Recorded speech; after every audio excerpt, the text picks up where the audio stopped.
You've already seen the overlay with the operating parameters of the individual computer components so many times. For some, it was just the current frame rate in the game. For others, it also displayed the temperature of the graphics card or processor. Sometimes, however, you could see a long series of complicated data which can help an experienced user diagnose the computer. In this video, I'll show you where and how to configure the MSI Afterburner program so that it displays this kind of data. However, I assume that most regular viewers know exactly what the program is and know how to use it. But in the last few months, several tens of thousands of new, knowledge-hungry users and computer enthusiasts have subscribed to the channel, and they might not have these skills yet. I'm convinced that this material will help them delve into this topic, although, who knows, even the old hands might learn something here that they had no idea about. I should mention, as always, I've slipped in a lot of extra information here that you won't find anywhere else. This is Paweł and you're watching the Techmaniac HD channel. Welcome. Ten materiał obejrzysz dzięki wsparciu platformy GVG Mall. Jest to ogromny sklep specjalizujący się w kluczach do gier na PC, Xbox, PlayStation czy nawet Google Play. Zdobędziesz tu praktycznie wszystko. Od kart podarunkowych do Steama po oprogramowanie pokroju Office'a czy Windowsa. Jeśli wciąż męczysz się z tym nieznośnym napisem przypominającym o potrzebie aktywacji, to już teraz odwiedź link znajdujący się w opisie. Zakupiony klucz otrzymasz w przeciągu kilku minut. Thanks for...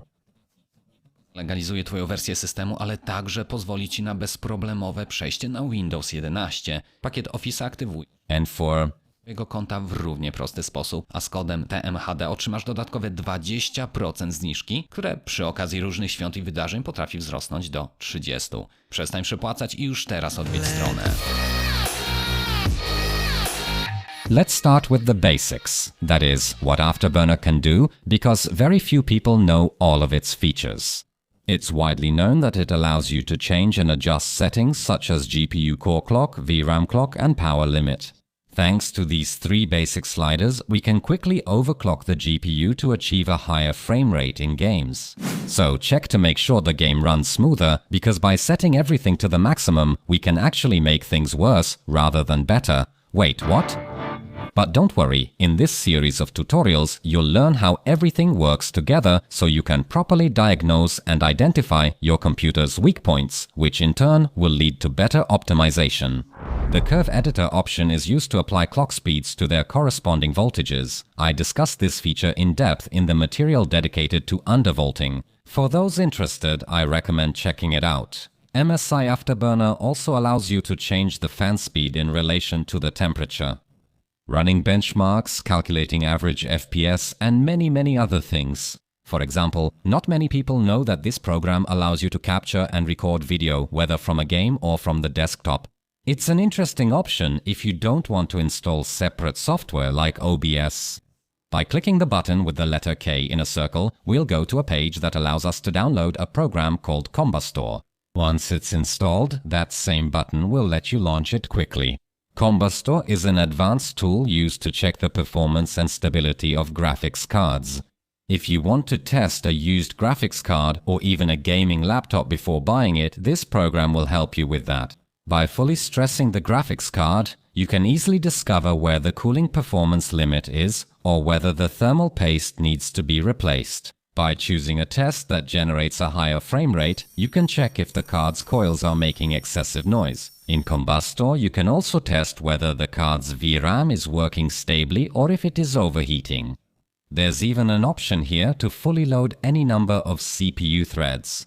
A powerful tool like this also includes an automated scanner that searches for the highest possible, but I emphasize, stable clock speeds for each voltage range. In other words, you start the scan, leave your computer for about 30 minutes, and then Afterburner will automatically transfer and apply the best values it found to the clock and voltage curve. So, one tool that can replace a whole dozen others.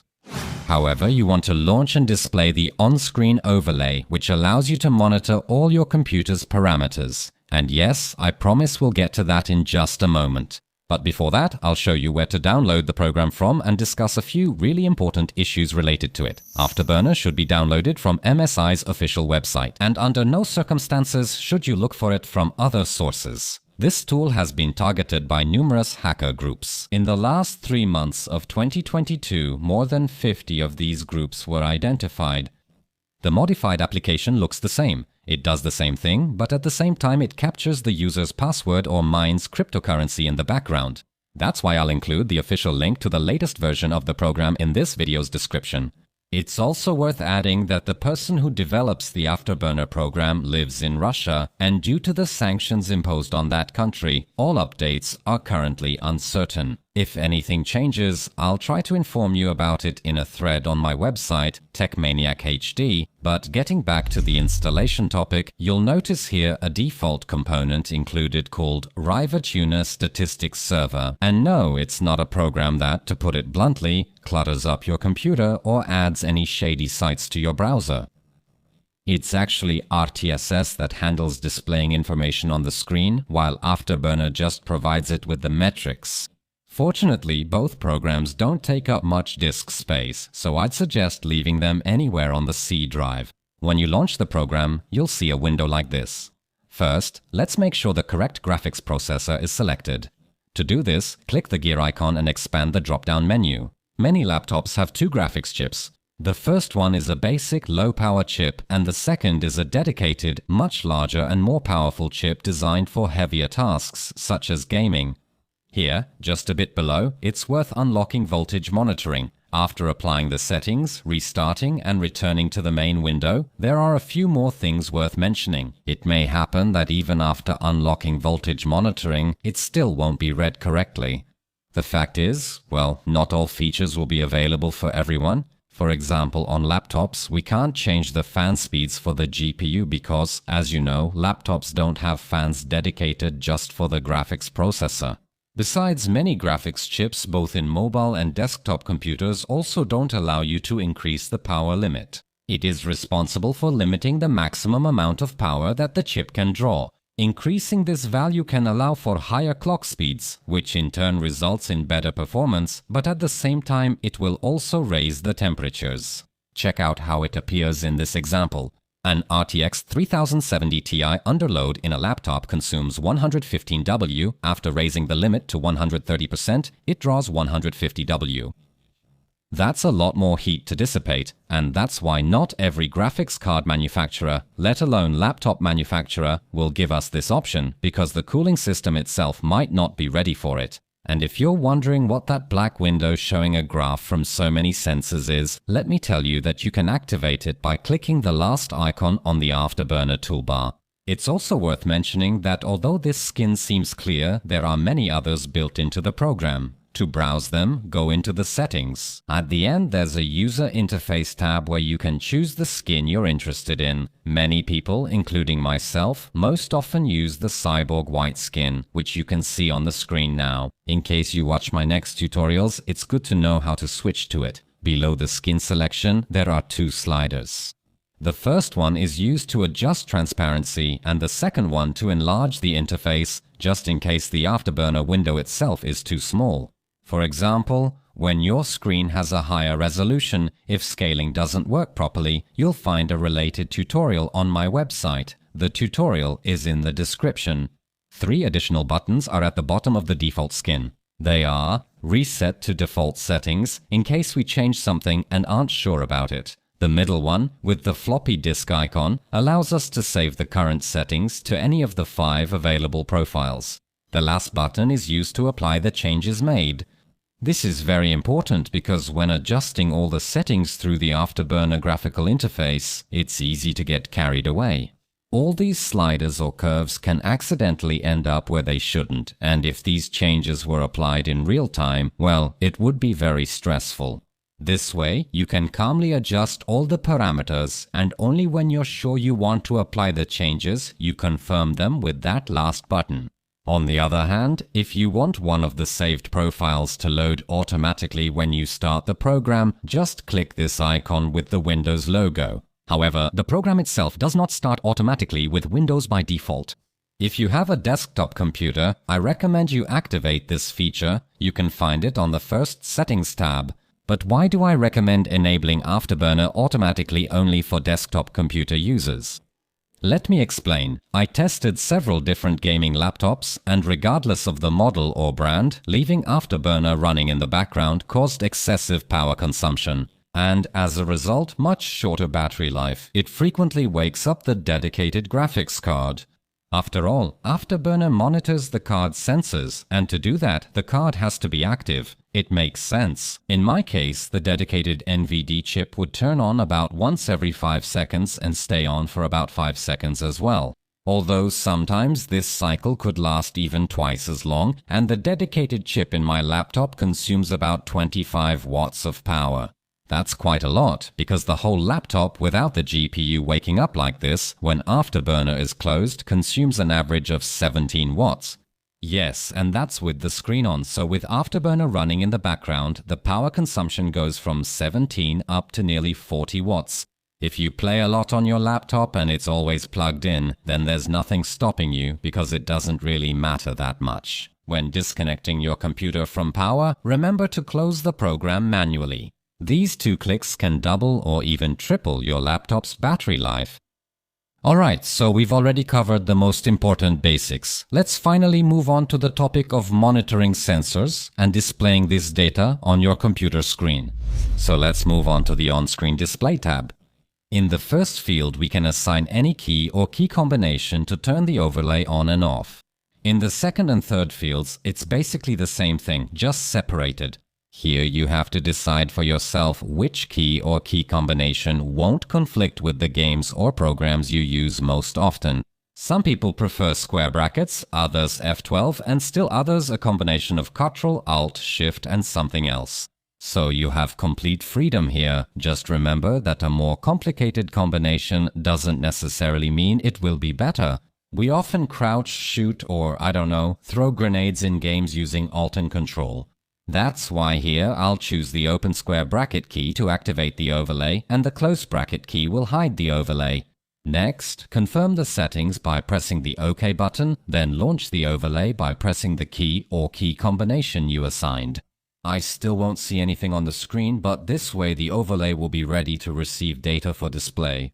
The next step may not be mandatory, but it will definitely help less advanced users. So, launch any game, but make sure it's not too demanding. Make sure that in the graphics options, the display mode is set to borderless window. This will make it easier for us to switch between applications. Now press the Alt and Tab keys, which will allow you to return to the Afterburner program window. Open the settings again, but this time go to the Monitoring tab. While browsing the list of available sensors, you'll notice that not all of them are activated, and since this list may look a bit different for each of you, it's worth taking a moment here. It's true that we have descriptions here, but the names of some sensors aren't all that obvious. That's why, to find out what each one does, it's worth going through all of them. Click on the first sensor at the top, scroll down to the very bottom of the list, and while holding down the Shift key, click on the last item. When everything is highlighted in blue, click the check mark, also known as the tick, located to the left of the name.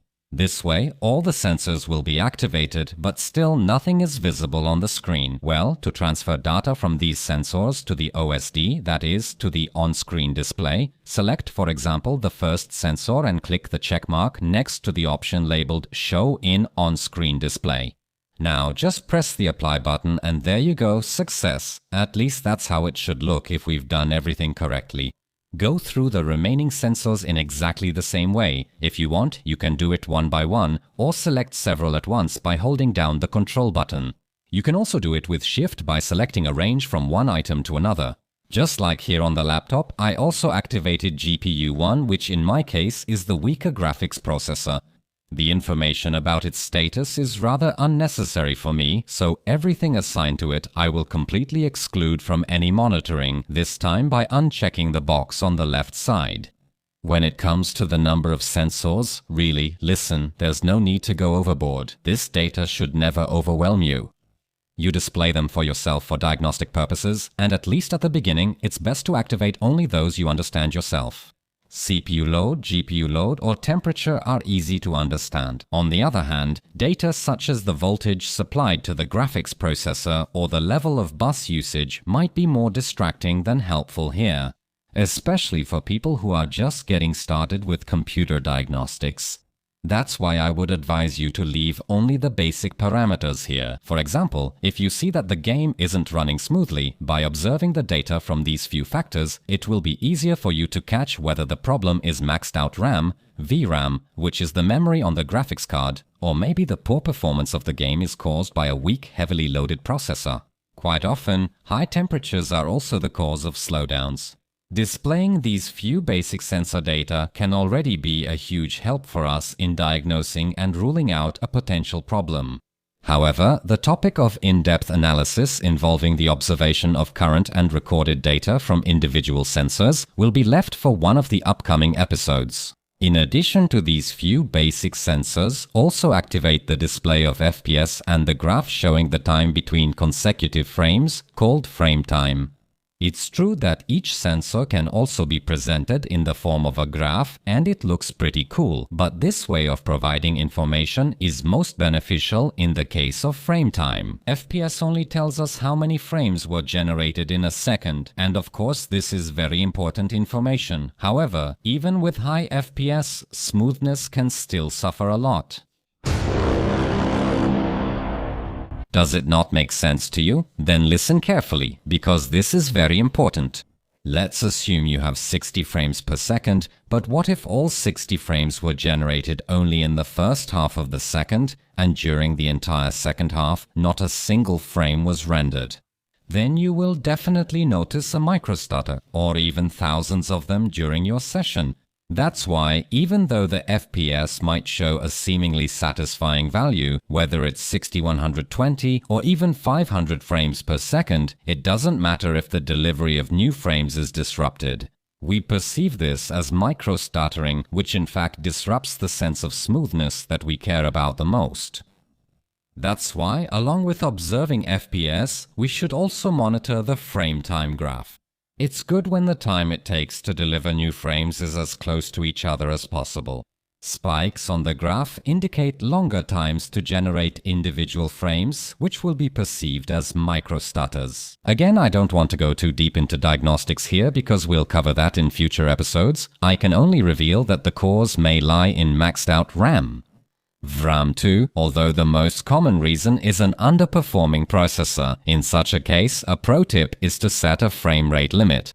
In the settings of many games, you'll find such a function, but it will only limit the frame rate in that specific title. If you want to set a limit for every game, you can do it using the NVIDIA control panel in the Manage 3D Settings tab. However, just because you can doesn't mean you should, because RTSS also has an FPS limiting function, and that's the option you should use. And now really pay close attention, because this is another $1 million pro tip that hardly anyone will tell you. Look at how the frame time looks on the left with FPS locked from the NVIDIA panel, and on the right with FPS locked in RTSS. Both the FPS and the frame delivery time are significantly different, even though it's supposedly the same option. The smoother and flatter the frame rate and frame time graphs are, the better. Let's add the native option with an unlocked frame rate to this. The FPS might be higher, but so what? The number of FPS doesn't matter that much if the intervals between frames are uneven, because that disrupts the actual smoothness. Alright, but how do you enable the graph itself? In the Monitoring tab, find the frame time option and select Graph. On the other hand, if the default sensor names don't really make sense to you, there's nothing stopping you from giving them your own names. Polish characters aren't supported here, so keep that in mind. The name itself isn't everything. By clicking this button, we open the layout window, which allows you to nicely personalize the overlay. However, I'm already working on a video that will let you download my preset directly. Loading the prepared overlay file will save you a few hours of work. The video is coming soon, and to make sure you don't miss it, remember to subscribe and turn on notifications. Sometimes it may happen that the overlay won't be displayed over the game you're interested in. To do this, open RTSS and click the green button labeled Add. Here, find the exe file and add it to the list. Remember to change the application detection level to higher than none. And since we're already here, notice that at the bottom you can choose the corner of the screen where the overlay should be pinned, or even grab it and place it anywhere you like. The arrows at the bottom will help you adjust it precisely, and if you have a 4K screen, you'll definitely appreciate the slider that lets you change the size. So, we'll discuss diagnostics and displaying additional sensors in the overlay in the next videos. These will gradually appear on the www.techmaniac.hd website, and you can find them in the Computer's Diagnostics section. There, I'll teach you how to add parameters to the overlay that are normally missing in Afterburner. This could be the GPU core voltage, even if Afterburner doesn't read it. We can add information here related to battery status, charging, read or write speed on the drive, and even its temperature. Over time, I'll also teach you how to properly and professionally measure frame rates and how we should analyze the collected data to better optimize your computer. Everything you need to know will be on my website.